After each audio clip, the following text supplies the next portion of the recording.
¿Alguna vez te has preguntado si hacer el bien a todos siempre agrada a Dios? La palabra nos advierte que no toda ayuda es aprobada por el cielo. En 2 Juan 1:10 el apóstol dice con claridad: si alguno viene a vosotros y no trae esta doctrina, no lo recibáis en casa ni le digáis bienvenido. Esta advertencia nos muestra que existen personas cuya influencia puede contaminar nuestro caminar espiritual, incluso si nuestras intenciones parecen correctas. Hoy profundizaremos en una verdad bíblica que muchos pasan por alto. No todos merecen nuestro apoyo. Revelaremos cómo identificar a esas personas que, lejos de edificarnos, pueden alejarnos del propósito divino. Te ayudaremos a discernir con sabiduría cuándo decir no, incluso desde el amor. ¿Estás listo para entender lo que Dios tiene reservado para ti? ¿Puede una buena acción convertirse en una trampa espiritual? Para muchos la respuesta inmediata sería que no. Después de todo, ¿acaso no estamos llamados a amar al prójimo, a extender la mano al necesitado y a practicar la hospitalidad? Pero cuando miramos más de cerca las Escrituras, descubrimos una verdad que pocos se atreven a proclamar. Hay ocasiones en que ayudar no solo no agrada a Dios, sino que puede colocarnos en el lado equivocado de su voluntad. En una de las advertencias más contundentes del Nuevo Testamento, el apóstol Juan nos dice: si alguno viene a vosotros y no trae esta doctrina, no lo recibáis en casa ni le digáis bienvenido. 2 Juan 1:10. ¿Qué significa esto realmente? ¿Qué clase de personas debemos evitar apoyar, incluso con las mejores intenciones? Lo que está en juego no es simplemente una cortesía equivocada o una hospitalidad ingenua. Lo que está en juego es el alineamiento espiritual con la verdad, la pureza de nuestra fe y la protección del rebaño. En tiempos donde el amor mal entendido se confunde con la permisividad y la compasión se disfraza de aprobación, es crucial que los ancianos y por extensión todo creyente maduro aprendan a discernir entre ayudar por obediencia y ayudar por emoción.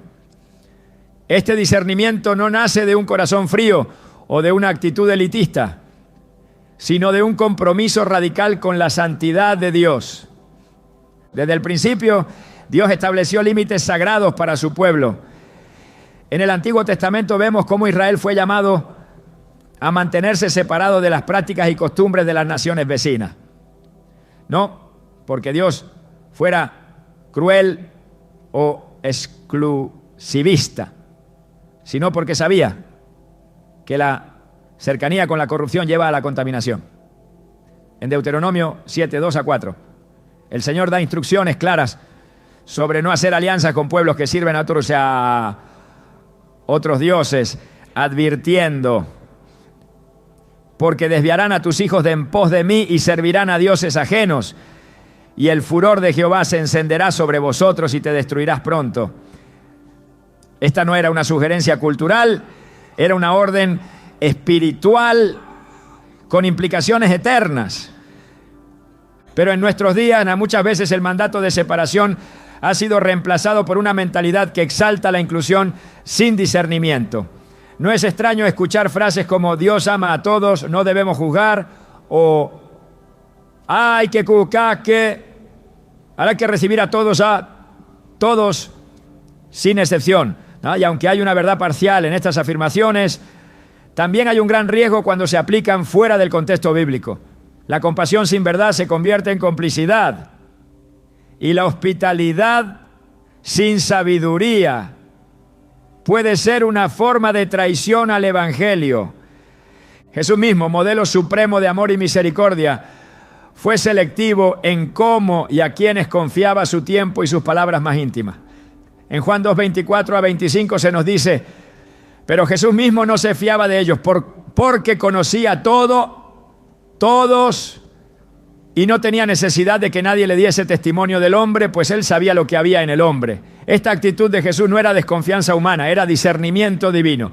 Él sabía que no todos los que se acercaban a él lo hacían con un corazón recto. No todo necesitado busca redención. No todo herido busca sanidad. Algunos buscan solo ventaja, manipulación o una excusa para continuar en su rebelión. Uno de los ejemplos más impactantes lo encontramos en la historia de Ananías y Zafira, en Hechos 5. Esta pareja se presentó ante los apóstoles simulando una entrega total a Dios, pero escondían una mentira en su corazón. Querían la aprobación de la comunidad sin renunciar verdaderamente a su egoísmo. Pedro, lleno del Espíritu Santo, los confronta directamente y les dice: ¿por qué llenó Satanás tu corazón para que mintieses al Espíritu Santo? Hechos 5:3. Lo que sigue es un juicio inmediato. ¿Por qué Dios fue tan severo? Porque su engaño no solo afectaba a ellos, sino que amenazaba con corromper la integridad de toda la comunidad. Imagina si los líderes de ese tiempo, por compasión o ingenuidad, hubieran tolerado o encubierto la mentira. Habrían abierto la puerta a una cadena de hipocresía que habría destruido la iglesia naciente. Hoy el enemigo utiliza tácticas similares. Se presenta bajo rostros amigables, con historias conmovedoras, con palabras aparentemente sabias, pero detrás hay intenciones ocultas. Hay quienes buscan entrar en nuestras casas, nuestras iglesias y nuestras vidas, no para crecer espiritualmente, sino para sembrar duda, relativismo y división. El apóstol Pablo lo describe así: porque estos son falsos apóstoles, obreros fraudulentos, que se disfrazan como apóstoles de Cristo. 1 Corintios 11:13. Y añade una advertencia aún más fuerte: y no es maravilla, porque el mismo Satanás se disfraza como ángel de luz. Aceptar a todos sin discernimiento espiritual no es un acto de bondad, es una invitación al desastre. Es como dejar la puerta abierta en medio de la noche, sabiendo que afuera ronda el ladrón. Jesús nos enseñó a ser mansos como palomas. Sí, pero también astutos como serpientes. Mateo 10:16.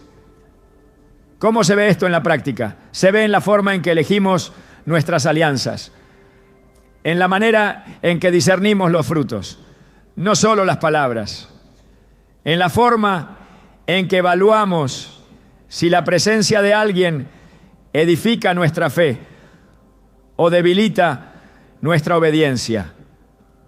Muchos ancianos en la fe, movidos por una compasión sincera, han caído en trampas emocionales que los han llevado a abrir sus casas, sus corazones e incluso sus púlpitos a personas que no estaban dispuestas a caminar en la verdad. Y el resultado ha sido confusión, heridas espirituales y pérdida de autoridad. Es necesario entender que la verdadera compasión no se basa solo en el deseo de ayudar, sino en el compromiso con la voluntad de Dios. A veces, amar a alguien significa decirle que no. A veces, mostrar misericordia implica establecer límites. Una mujer de una congregación testificó cómo permitió que una conocida viviera en su casa temporalmente, creyendo que era una oportunidad para mostrar el amor de Cristo. Sin embargo, esta persona comenzó a introducir prácticas contrarias a la fe, ridiculizaba las oraciones, criticaba la lectura bíblica y sembraba dudas en los hijos de la familia.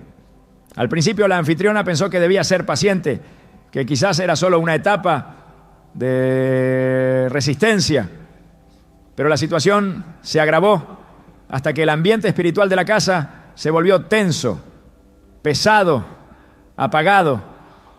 Solo cuando oró y buscó consejo espiritual, comprendió que no estaba haciendo luz, estaba permitiendo tinieblas. Cuando finalmente pidió a esta persona que se fuera, la paz volvió. Su compasión fue genuina, pero no estaba alineada con la sabiduría de Dios. Ella misma reconoció que ayudar no siempre significa ceder. El libro de los Proverbios, lleno de sabiduría divina, nos exhorta una y otra vez a evitar la compañía de los necios, de los que aborrecen el consejo y de los que se burlan de la corrección. Proverbios 13:20 declara: el que anda con sabios, sabio será, mas el que se junta con necios será quebrantado. Esta no es una metáfora poética, es una ley espiritual. Las influencias que permitimos a nuestro alrededor terminan moldeando nuestros pensamientos, nuestras decisiones y finalmente nuestro destino. El apóstol Pablo también fue enfático en este asunto. En primera epístola a los Corintios 15:33 advierte: no erréis, las malas conversaciones corrompen las buenas costumbres.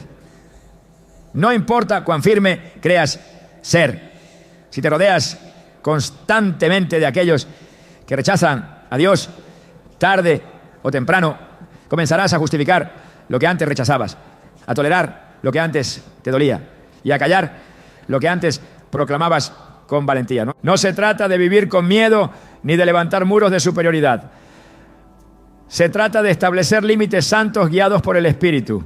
Jesús comía con pecadores, sí, pero no para validar su pecado, sino para llamarles al arrepentimiento. Él nunca se sentó a compartir con los fariseos sin confrontar su hipocresía. Su amor era puro, pero también era firme. Su compasión era inmensa, pero nunca diluyó la verdad. Hoy más que nunca necesitamos ancianos con discernimiento espiritual, con corazones sensibles a la voz del Espíritu Santo y con la valentía de decir no cuando el cielo dice no. La iglesia no puede ser una puerta giratoria donde entra cualquiera sin transformación. La gracia de Dios es para todos, pero su comunión es para los que deciden vivir en obediencia. No ayudar a ciertos tipos de personas no es falta de amor.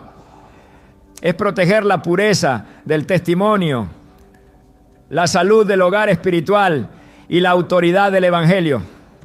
Es obedecer a Dios por encima del sentimentalismo. Es recordar que el reino no avanza solo con manos abiertas, ¿no?, sino con ojos abiertos y rodillas dobladas. Hay momentos en que ayudar se convierte en una traición a la verdad, y solo quien tiene madurez podrá reconocerlo. Jesús dijo: no deis lo santo a los perros ni echéis vuestras perlas delante de los cerdos. Mateo 7:6. Esta declaración puede parecer dura, pero es una advertencia amorosa. No todo el mundo está listo para recibir lo sagrado, y ofrecerlo a quien lo pisotea no es misericordia, es irreverencia. Como ancianos, como líderes, como creyentes maduros, tenemos la responsabilidad de proteger lo santo, de honrar lo que Dios honra y de cuidar aquello que Él ha puesto bajo nuestro cuidado. La próxima vez que alguien se acerque a ti pidiendo ayuda, pregúntale al Espíritu Santo: ¿esta persona está buscando redención o está huyendo de la verdad? ¿Esta necesidad es una puerta divina o una trampa emocional? Este acto de compasión me acerca al corazón de Dios o me aparta de su voluntad. Porque no toda ayuda es bendición y no todo acto de hospitalidad edifica el reino. Al comprender esta verdad, dejamos de actuar por impulso y comenzamos a movernos por convicción. Dejamos de ver las necesidades con ojos naturales y empezamos a discernirlas con ojos espirituales. Porque hay almas que Dios quiere que alcances y hay otras que solo Él puede tratar. Tu llamado no es salvar a todos, es obedecer a aquel que lo puede todo. Nada revela tanto el corazón de una persona como su reacción ante la corrección.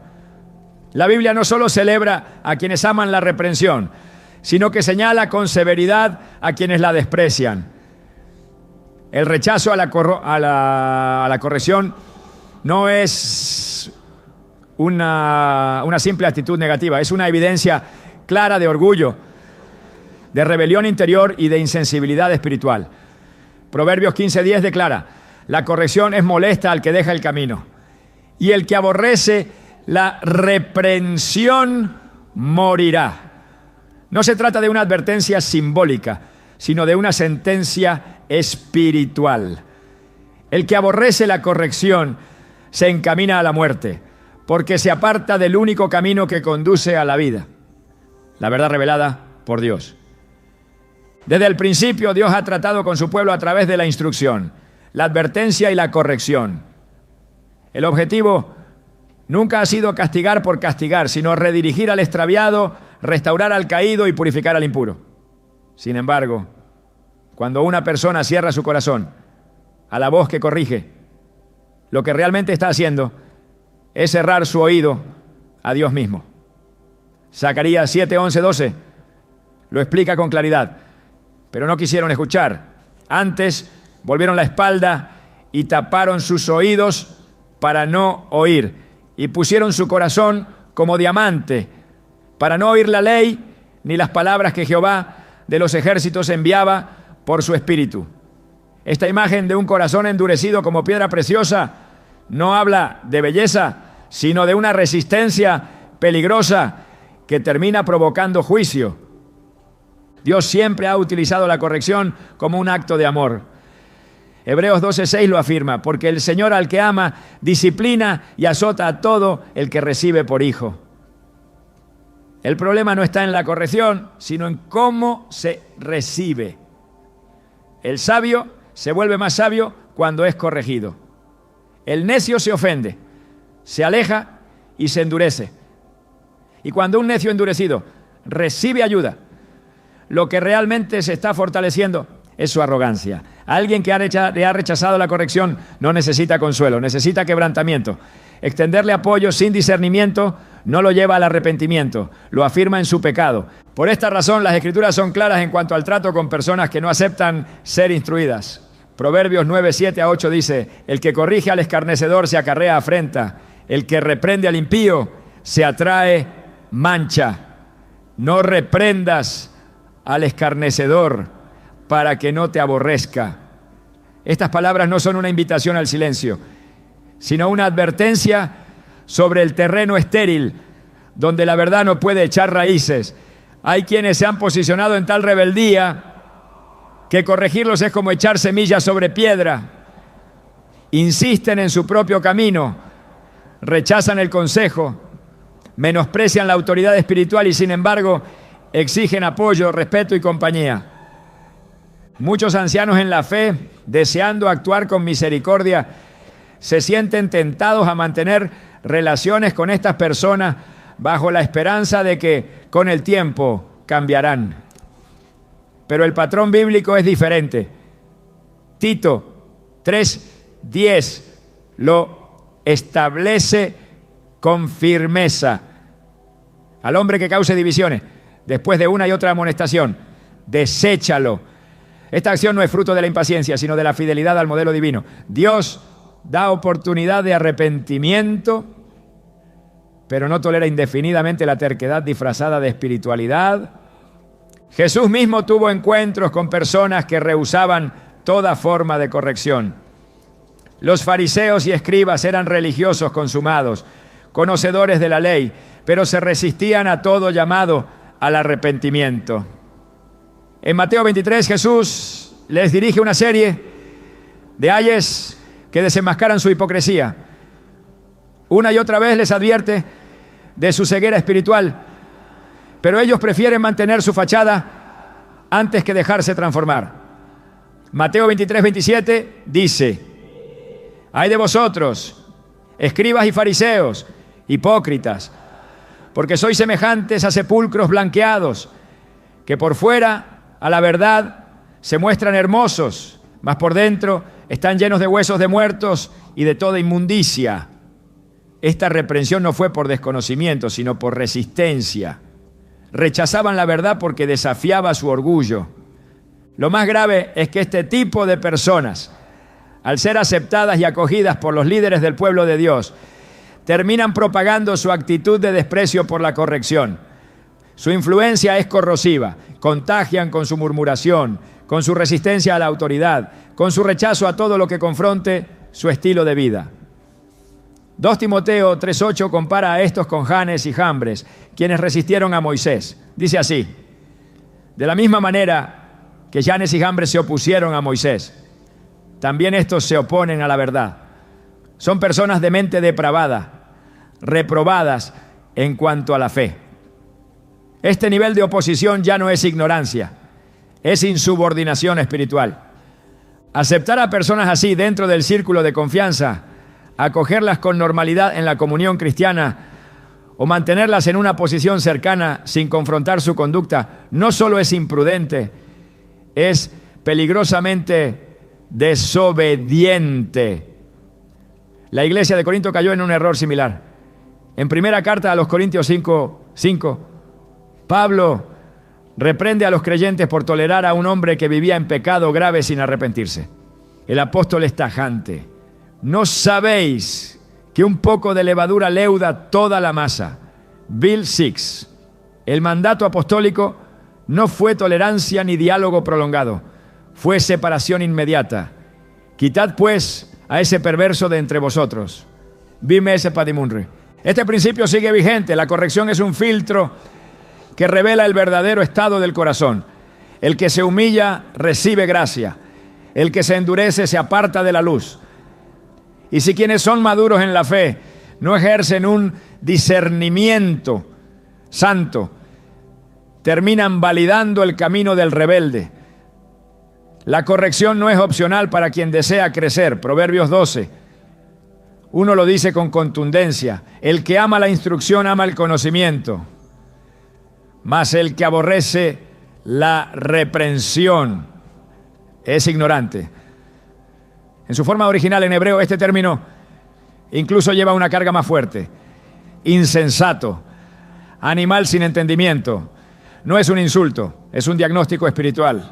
La ayuda sin discernimiento fortalece el pecado. La tolerancia sin límites debilita la autoridad espiritual. Y el acompañamiento sin confrontación es una traición a la verdad. Hay quienes por más ayuda que reciban no cambiarán porque no quieren hacerlo. No porque no puedan, sino porque han elegido cerrarse. Jeremías 5:3 lo describe así. Oh Jehová, no miran tus ojos a la verdad, los azotaste y no les dolió, los consumiste y no quisieron recibir corrección, endurecieron sus rostros más que la piedra, no quisieron convertirse.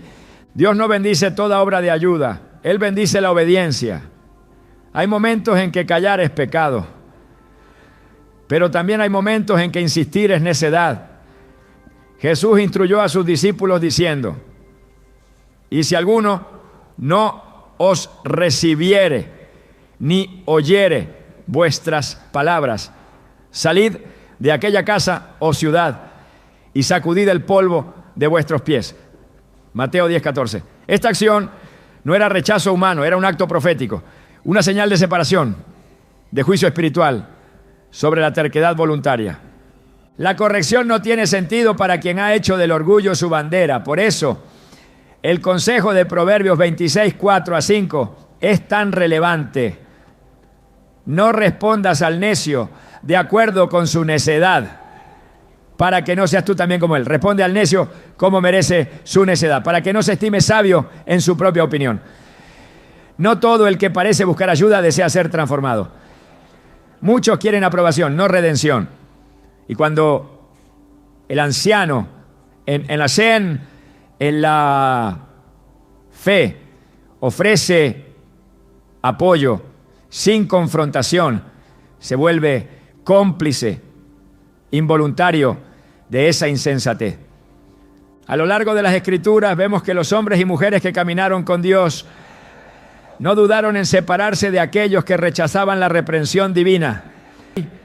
No dejó de advertir las consecuencias, aunque sabiendo que no serían escuchadas. No hay verdadera autoridad espiritual sin un compromiso con la corrección. La iglesia no crece por el número de personas que se reúnen, sino por la calidad de su santidad. Apoyar a quienes rechazan la corrección es fortalecer la rebelión. Y fortalecer la rebelión es colocarse en conflicto con Dios mismo. Isaías 31 lo expresa con fuerza. Ay de los hijos rebeldes, dice Jehová, que toman consejo, pero no de mí, y cubren con cubierta, pero no de Medai de mi espíritu, añadiendo pecado sobre pecado.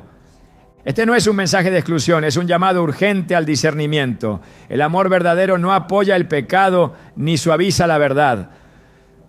La Escritura nunca fue escrita para hacernos sentir cómodos, sino para hacernos santos. 2 Timoteo 3, 16, 17 nos lo recuerda. Toda la Escritura es inspirada por Dios y útil para enseñar, para redarguir, para corregir, para instruir en justicia, a fin de que el hombre de Dios sea perfecto, enteramente preparado para toda buena obra. La ayuda que edifica no es la que alimenta la autosuficiencia, sino la que guía hacia la rendición.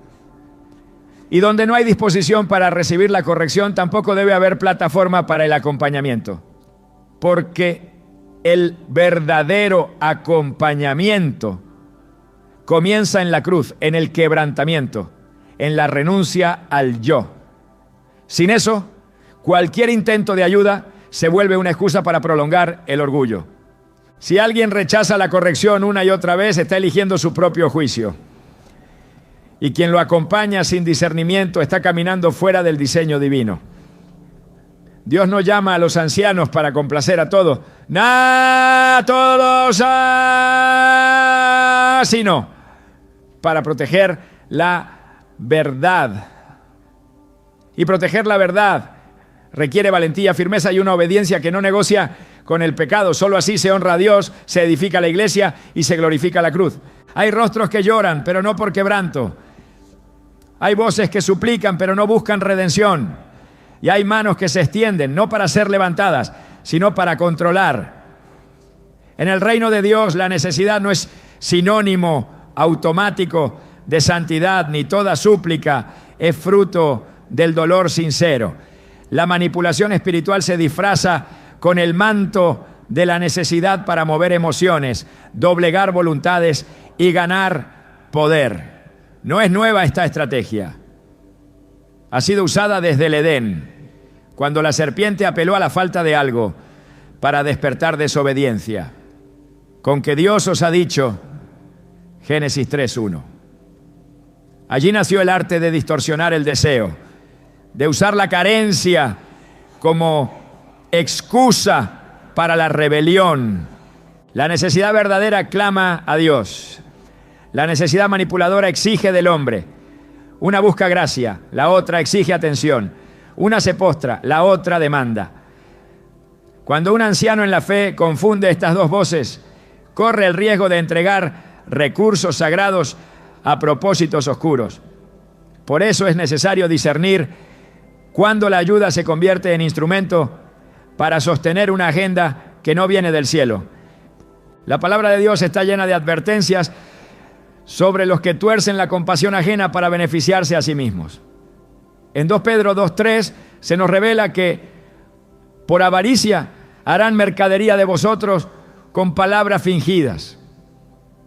Esta expresión no es simbólica, es literal. Convertir a los hermanos en medios para fines propios es una abominación. Y quienes se especializan en disfrazar su codicia de necesidad terminan pervirtiendo la generosidad que debería ser guiada por el Espíritu. Jesús enfrentó a personas que lo seguían no por amor, sino por conveniencia. En Juan 6:26, Él declara: de cierto os digo que me buscáis, no porque habéis visto las señales, sino porque comisteis el pan y os saciasteis. La necesidad física fue real, pero la intención del corazón estaba corrompida. Buscaban el milagro, no al Mesías. Querían provisión, no transformación. Cuando el beneficio se convierte en el centro, la fe es sustituida por el oportunismo. Y cuando un anciano en la fe sostiene a alguien que no quiere cambiar, sino solo recibir, está alimentando una raíz de manipulación. Pablo también se refirió a este tipo de persona. En 2 Tesalonicenses 3:10 escribió: porque también cuando estábamos con vosotros os ordenábamos esto: si alguno no quiere trabajar, tampoco coma. Este mandato revela un principio espiritual profundo. No toda necesidad debe ser suplida si está ligada a la irresponsabilidad. Cuando alguien se rehúsa a participar del orden divino, pero exige los beneficios del cuerpo de Cristo, está abusando de la gracia. Y quien promueve ese abuso, aunque sea sin intención, está actuando contra la estructura del reino. El problema no está en ayudar, sino en a quién y cómo se ayuda. La ayuda que no está guiada por el Espíritu se convierte en facilitadora del pecado.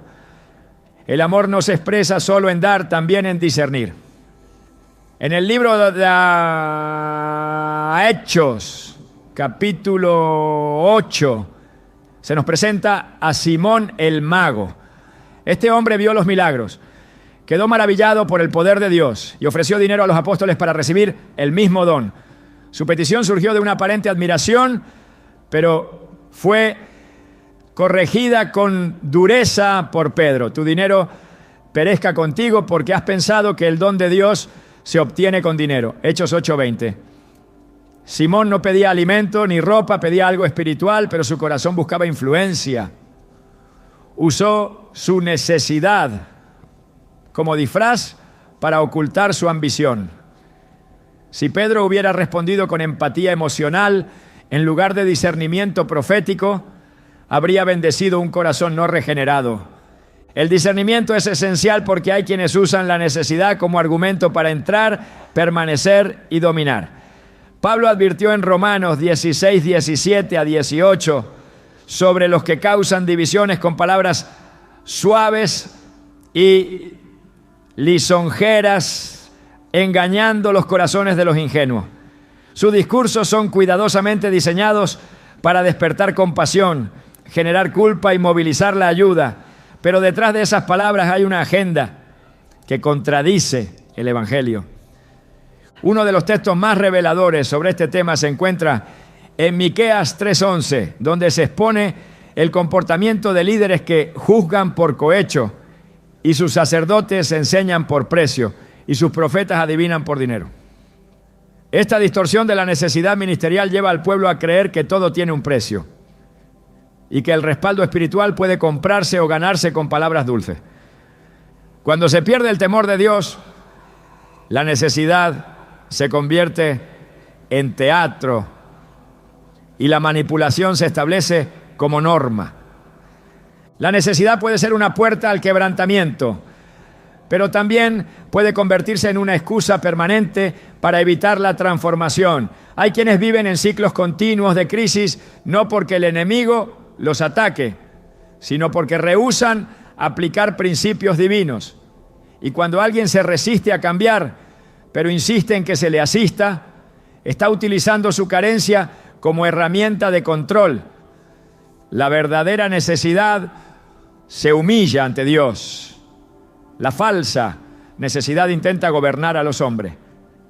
Jesús contó la parábola del hijo pródigo, un joven que desperdició la herencia y terminó deseando comer las algarrobas de los cerdos. En Lucas 15, 17 el texto dice, y volviendo en sí dijo,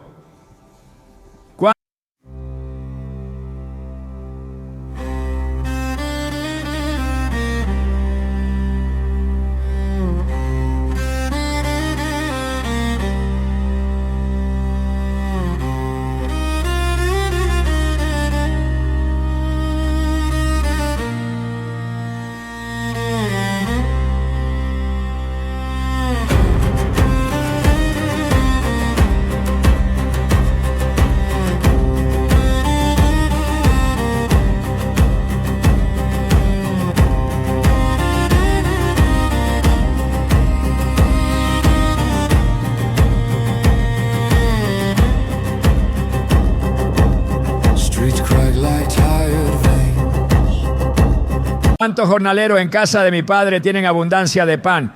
Y yo aquí perezco de hambre. El momento de mayor necesidad fue el punto de quiebre que lo llevó a la casa del padre. Pero antes de volver no exigió derecho, no pidió ayuda inmediata, no culpó a nadie, se volvió a sí mismo, reconoció su pecado y entonces regresó en humildad. Ese es el modelo de cómo una necesidad debe transformar el corazón. Cualquier otra actitud solo busca asistencia sin arrepentimiento.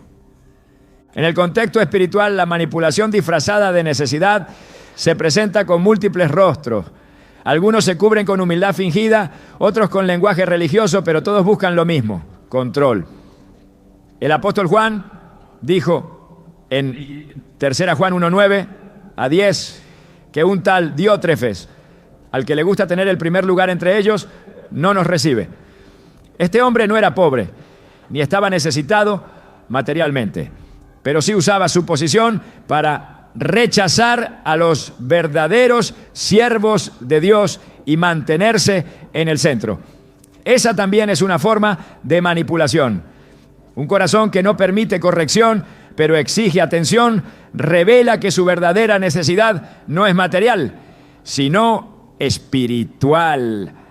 Y ninguna cantidad de ayuda podrá suplir lo que solo el arrepentimiento puede sanar. El reino de Dios no se construye sobre emociones humanas, sino sobre verdad espiritual. Y la verdad no negocia con la manipulación. Cuando se ayuda al que no quiere cambiar, se fortalece su necedad. Cuando se provee al que no se sujeta a Dios, se patrocina su rebelión. Por eso Pablo, escribiendo a Timoteo, no le ordenó que atendiera a todos por igual, sino que usara discernimiento. En 1 Timoteo 5, 9 a 11, establece condiciones claras, incluso para que una viuda pudiera ser sostenida por la iglesia. No bastaba con tener necesidad.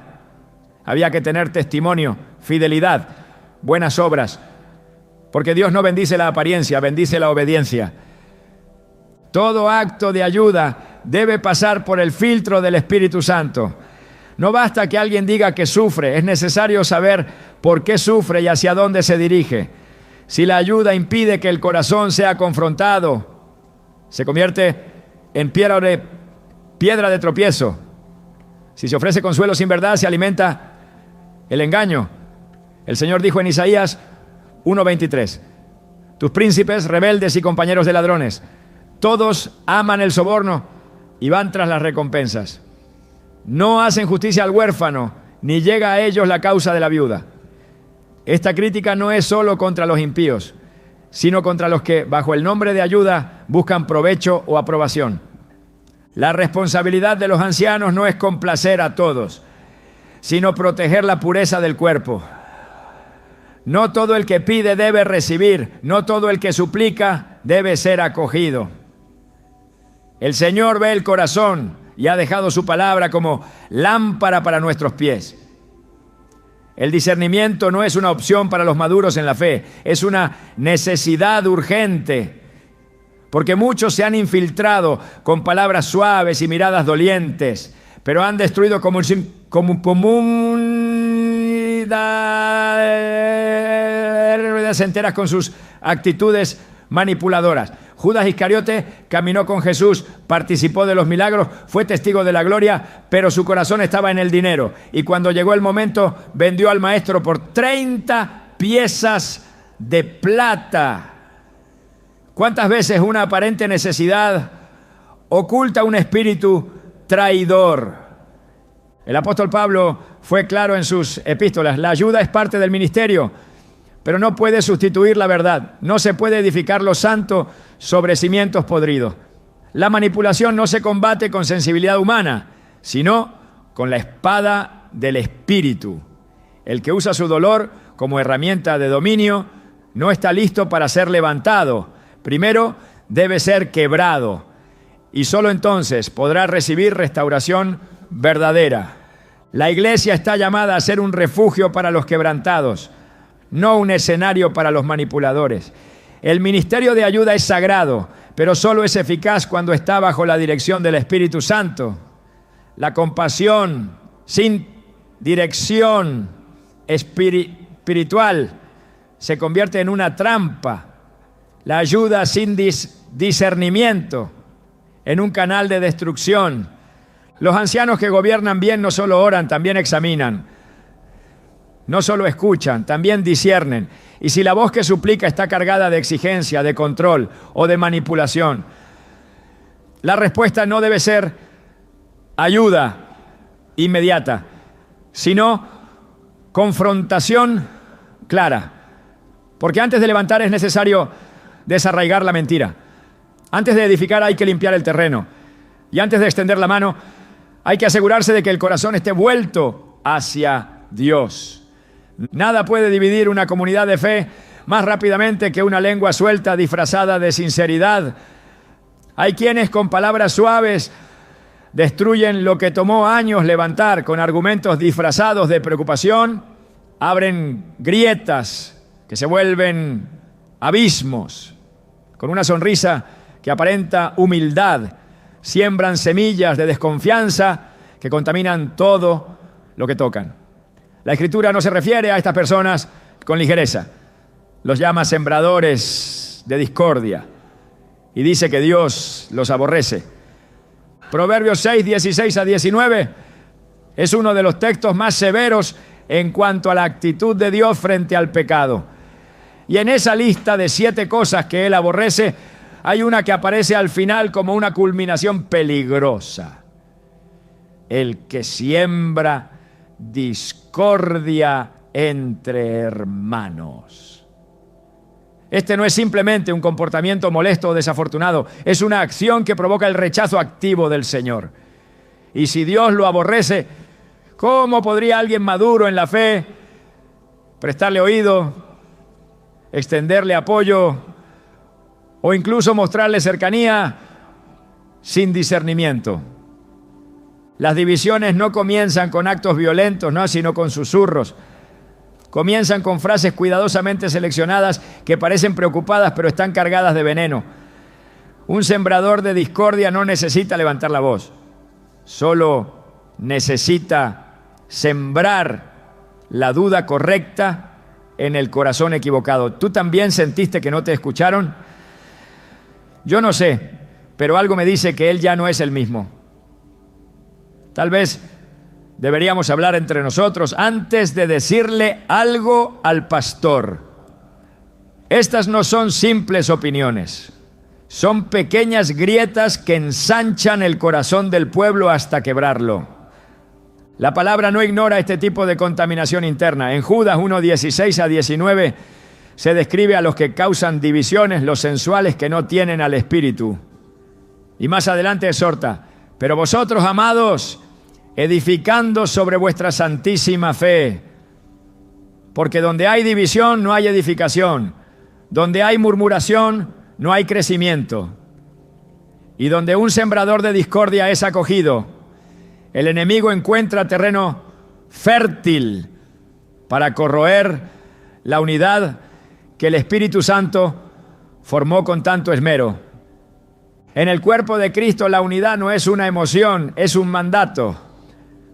No es algo que sucede porque todos se llevan bien, sino porque todos han decidido someterse a un mismo Señor. Efesios 4:3 nos ordena: solicitos en guardar la unidad del Espíritu en el vínculo de la paz. Esto requiere esfuerzo, vigilancia y madurez. Pero cuando un corazón contaminado se infiltra con intención de dividir y encuentra oídos dispuestos a escucharlo, el lazo del Espíritu se tensa. Y si no se corta la raíz, se rompe el vínculo. El sembrador de discordia rara vez se presenta como tal. Viene con apariencia de herido, de incomprendido, de sensible a lo que otros no perciben. Habla en nombre de la verdad, pero no busca restauración. Su propósito no es sanar heridas, sino amplificarlas. No busca corregir errores, sino exponerlos públicamente para generar simpatía. Y mientras se le atiende, se le abraza, se le da lugar, el veneno continúa su obra. Cuando un anciano en la fe tolera este tipo de conducta en nombre de la empatía, está participando, sin saberlo, en la destrucción de la viña que Dios le encomendó cuidar. Pablo advirtió sin rodeos en Romanos 16, 17: Mas os ruego, hermanos, que os fijéis en los que causan divisiones y tropiezos en contra de la doctrina que vosotros habéis aprendido y que os apartéis de ellos. No se pide diálogo, se pide separación. No se pide comprensión, se pide discernimiento. Porque la división no es un error inocente, es una obra de la carne. Gálatas 5:20 la enumera entre las manifestaciones de la naturaleza caída. Enemistades, pleitos, celos, iras, contiendas, disensiones, herejías. La carne ama el conflicto disfrazado de celo espiritual, pero donde hay contienda constante, el espíritu se entristece y se apaga.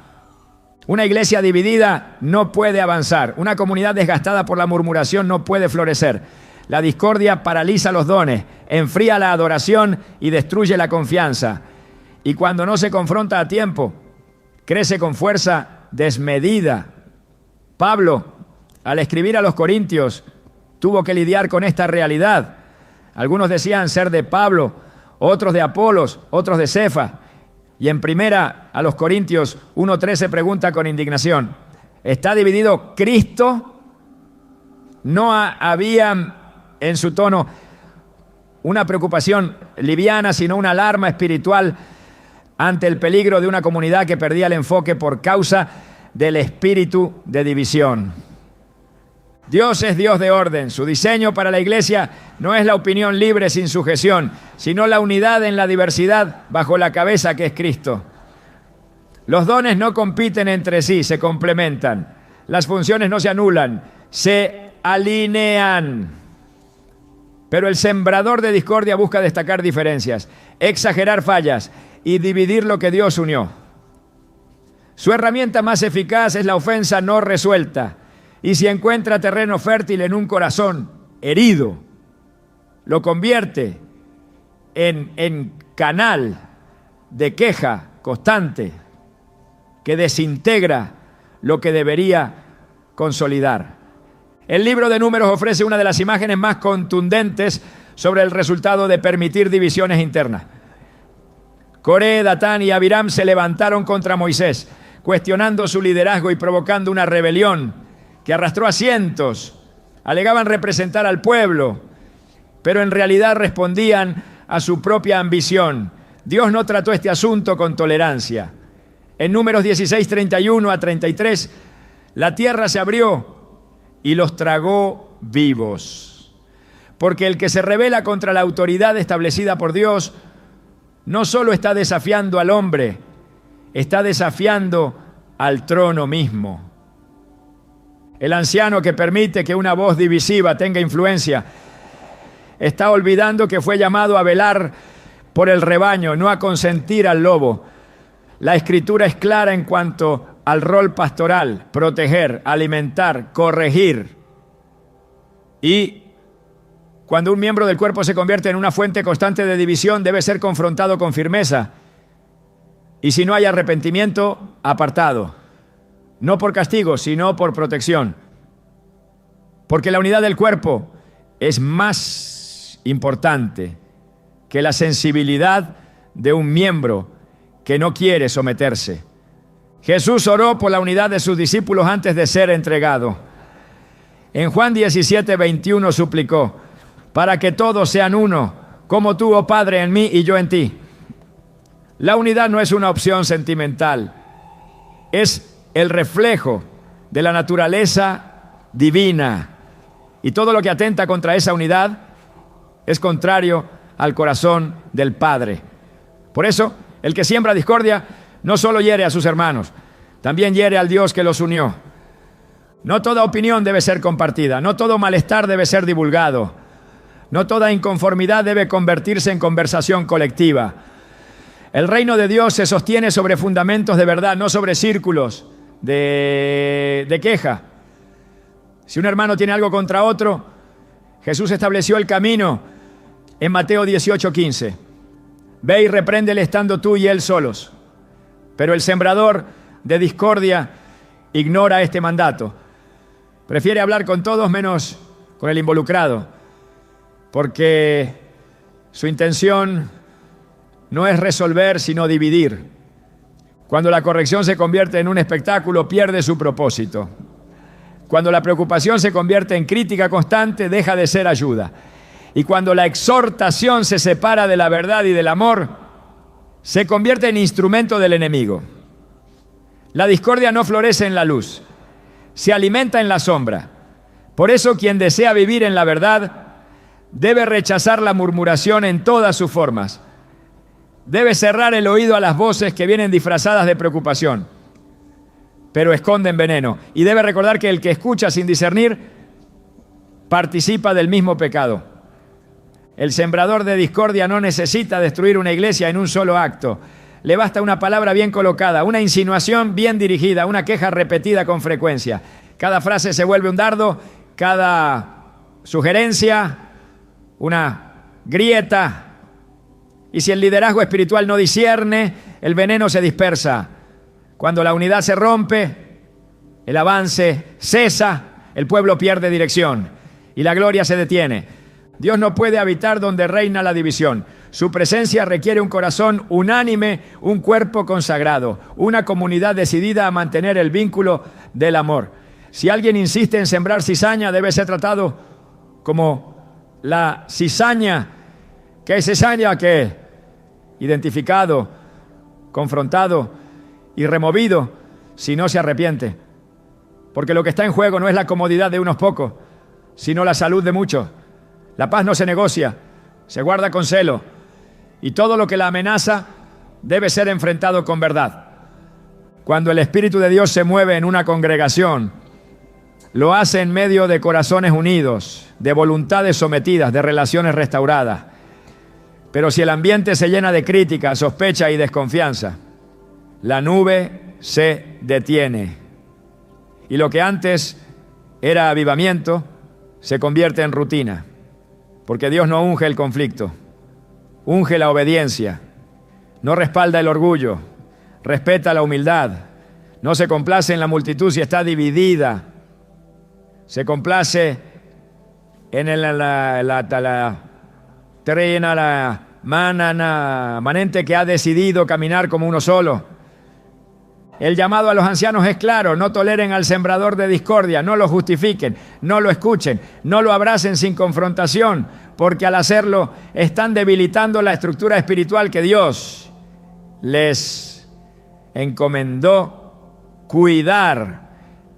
La compasión no puede estar por encima de la verdad, y la tolerancia no debe sustituir al discernimiento. No toda oveja perdida quiere volver.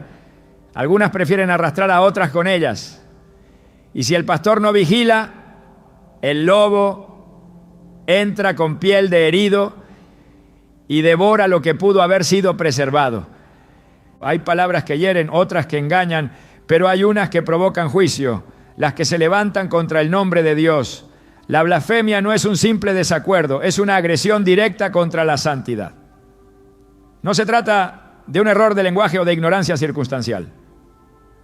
Es un corazón que ha cruzado el umbral del respeto, ha despreciado lo sagrado y ha decidido atacar lo que es inviolable. A los tales, la Escritura no les extiende comprensión ni tolerancia. No son ignorantes en búsqueda, son rebeldes conscientes. Y a quienes se presentan con rostros burlones, vocabulario profano y actitud despectiva hacia lo divino, no se les extiende apoyo. Se les confronta con la verdad o se les deja. Dios no guarda silencio cuando su nombre es ultrajado. No permanece neutral ante quienes convierten lo sagrado en objeto de burla. Levítico 24:16 establece: y el que blasfemare el nombre de Jehová ha de ser muerto. Toda la congregación lo apedreará. Aunque hoy no vivimos bajo la ley ceremonial, esta sentencia revela la gravedad que implica profanar el nombre del Altísimo. No es una falta leve, es una transgresión de primer orden. Y quien la practica sin arrepentimiento se coloca bajo juicio, no bajo intercesión. La palabra de Dios enseña que el nombre del Señor es santo, temible, poderoso. Santificado sea tu nombre, le enseñó Jesús a orar. No porque Dios necesite aprobación, sino porque todo aquel que se acerca a Él debe reconocer su majestad. Los que desprecian este principio, los que usan su nombre como arma para burlarse, para ironizar, para desafiar a los que creen, no están listos para ser recibidos con hospitalidad espiritual. Porque el mismo Dios que ama, también juzga. El mismo Cristo que perdona, también advierte. Y el que sostiene en pie lo eterno, no tolera la irreverencia. Cuando el apóstol Pablo escribió a Timoteo, habló de dos hombres que blasfemaban, Himeneo y Alejandro. En 1 Timoteo 1:20 declaró: a quienes entregué a Satanás para que aprendan a no blasfemar. Este acto no fue una maldición, fue una separación radical, un acto de autoridad espiritual. Pablo no los abrazó ni los retuvo esperando un cambio futuro. Los apartó con claridad y firmeza, porque el que blasfema no solo se daña a sí mismo, también contamina. Su presencia en la congregación es un riesgo, su voz una amenaza y su influencia una grieta abierta que puede volverse ruptura. Los ancianos no pueden permitir que la familiaridad con ciertas personas suavice su deber. Si alguien menosprecia abiertamente lo que es santo, no se le extiende comunión, no se le invita a la mesa espiritual, no se le ofrece cercanía sin arrepentimiento, porque Dios no comparte su gloria con nadie. Isaías 42:8 dice: yo Jehová, este es mi nombre, y a otro no daré mi gloria, ni mi alabanza a esculturas. El honor que se le debe a Dios es exclusivo, y quien lo niega, lo pisotea o se burla de él, no puede ser sostenido por manos piadosas sin provocar desagrado en el cielo. Hay quienes no blasfeman con gritos, sino con actitudes. Niegan a Dios con su vida, con sus decisiones, con su desprecio sistemático a todo lo que proviene de su palabra. Se burlan del ayuno, se ríen de la oración, ridiculizan el poder del Espíritu Santo, menosprecian la pureza y con cada acto blasfeman. Porque deshonrar lo santo con ligereza o con sarcasmo es blasfemia. Y si no hay arrepentimiento, no puede haber cercanía. Si no hay quebranto, no debe haber ayuda. Jesús advirtió del pecado que no será perdonado: la blasfemia contra el Espíritu Santo. En Mateo 12:31 dijo: todo pecado y blasfemia será perdonado a los hombres, mas la blasfemia contra el Espíritu no le será perdonada. Este tipo de rechazo no es accidental, es voluntario. Es cuando alguien, viendo la obra de Dios, la atribuye a las tinieblas. Es cuando la verdad es tan clara que solo el odio puede negarla. Y quien llega a asunto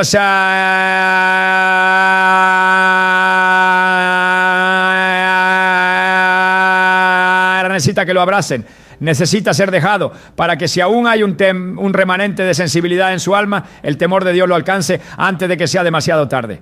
El error del liderazgo moderno ha sido convertir el rechazo de lo santo en un simple desliz emocional, pero la Biblia no lo trata así. En Hechos 13:45-46, Pablo y Bernabé enfrentaron a judíos que blasfemaban. La Escritura dice que los apóstoles, hablando con valentía, dijeron: a vosotros, a la verdad era necesario que se os hablase primero la palabra de Dios. Mas puesto que la desecháis y no juzgáis dignos de la vida, era vida eterna, aquí nos volvemos a los gentiles.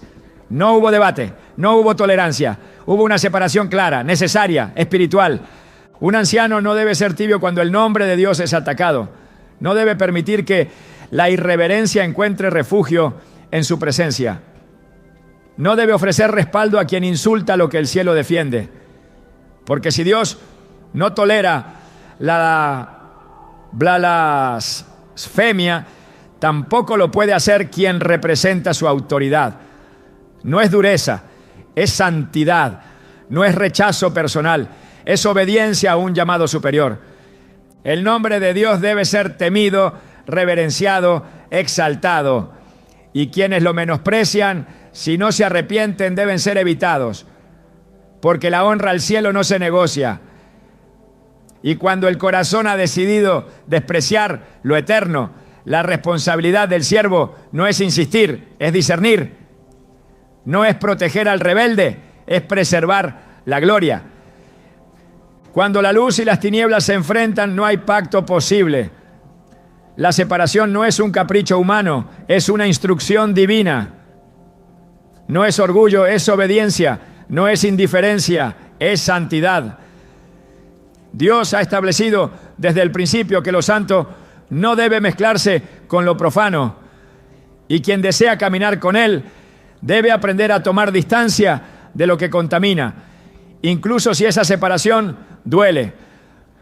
Porque la fidelidad a Dios no se mide por el número de relaciones conservadas, sino por la pureza con que se guarda su voluntad. El apóstol Pablo escribió a los Corintios con palabras que aún resuenan como espada en medio de la confusión contemporánea. No os unáis en yugo desigual con los incrédulos. ¿Qué comunión tiene la luz con las tinieblas? Segundo Corintios 6:14. El mandato no está sujeto a opiniones, emociones o historias compartidas. Es una línea trazada por el cielo que no debe cruzarse. Porque cada vez que lo santo se mezcla con lo impuro, se desdibuja el testimonio, se debilita la autoridad y se contamina el propósito. Dios no llama a sus siervos a negociar con la rebeldía, ni a tolerar lo que Él ya ha juzgado. Llama a apartarse, llama a salir del medio. Por lo cual salid de en medio de ellos y apartaos, dice el Señor, y no toquéis lo inmundo, y yo os recibiré. 2 Corintios 6:17. El recibir divino está condicionado a la separación. No se puede abrazar lo profano y esperar la bendición. No se puede sostener a quien Dios ha resistido y pretender comunión con el Espíritu. Hay que elegir. Y la elección verdadera siempre deja algo atrás. En el Antiguo Testamento Dios instruyó a su pueblo a no contaminarse con las costumbres de las naciones vecinas. No porque fueran superiores en sí mismos, sino porque Él los había llamado para sí. Éxodo 33:16 dice: ¿en qué, pues, se conocerá que he hallado gracia en tus ojos, yo y tu pueblo, sino en que tú andes con nosotros, y que yo y tu pueblo seamos apartados de todos los pueblos que están sobre la faz de la tierra? La presencia de Dios se manifiesta donde hay distinción. Cuando lo santo se mezcla, la gloria se retira. Muchos ancianos en la fe luchan con este principio porque aman profundamente. Pero el verdadero amor no protege al pecador de las consecuencias de su pecado, sino que protege la verdad del Señor. Cuando Samuel lloraba por Saúl, Dios le habló: ¿hasta cuándo llorarás tú a Saúl, habiéndolo yo desechado? 1 Samuel 16:1. No se trataba de falta de compasión, sino de un momento en que la compasión debía dar paso a la obediencia. Lo que Dios ha desechado no puede ser sostenido por manos piadosas. Lo que Dios ha juzgado no puede ser defendido por corazones bien intencionados. Separarse no significa odiar, significa reconocer límites espirituales. Significa entender que hay momentos en que la presencia misma de una persona en tu entorno es una puerta abierta a la contaminación. Pablo instruyó a los tesalonicenses: si alguno no obedece a lo que decimos por medio de esta carta, a ese señaladlo y no os juntéis con él para que se avergüence. 2 Tesalonicenses 3:14. Esta separación no es crueldad, es medicina, es una oportunidad para que el rebelde vea su condición y en el mejor de los casos regrese quebrantado. El anciano fiel sabe cuándo extender la mano y cuándo cerrarla. Sabe que mantener relaciones espirituales con quienes desprecian la verdad solo prolonga el engaño. Sabe que caminar en obediencia exige renuncias. Y sabe que la santidad no se conserva con discursos suaves, ¿no?, sino con decisiones firmes. El que desea agradar a Dios más que a los hombres, aprenderá a separarse cuando sea necesario, sin vacilar. Porque hay momentos en que lo más misericordioso que se puede hacer es alejarse. Todo llamado verdadero implica vigilancia. No se trata solo de alimentar, sino de proteger. No basta con enseñar la verdad, también hay que saber cerrarle la puerta a la mentira. Porque quien ha sido puesto como atalaya en el muro no puede dormirse cuando las intenciones de algunos vienen disfrazadas de necesidad. Ni puede bajar la guardia cuando la voz del enemigo se filtra entre rostros familiares. Los tiempos demandan ancianos valientes, no solo amables, firmes, no solo accesibles. Porque hay almas que salvar, pero también hay lobos que expulsar. La Escritura no describe la madurez como una acumulación de años, sino como un fruto de obediencia. Y la obediencia nunca se mezcla con la ingenuidad. El discernimiento es una herramienta del Espíritu, no una sospecha carnal.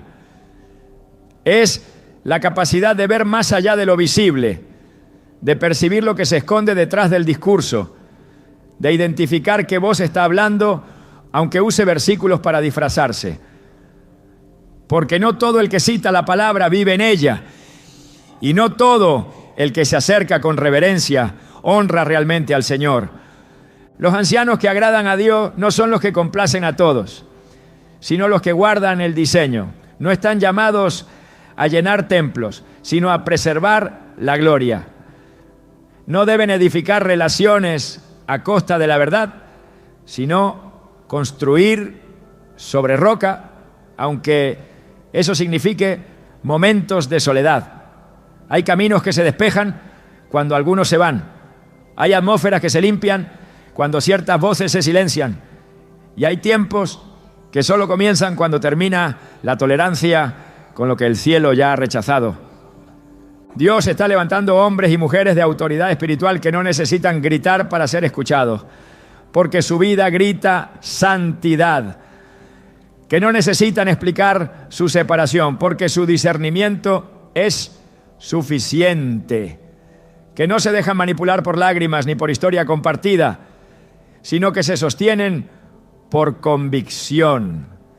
El que guarda el rebaño sabe que decir no también es un acto de amor, y que cerrar una puerta a tiempo puede evitar años de ruina. Porque lo que hoy parece dureza, mañana se reconocerá como fidelidad. Y lo que el mundo no entiende, el cielo lo aplaude.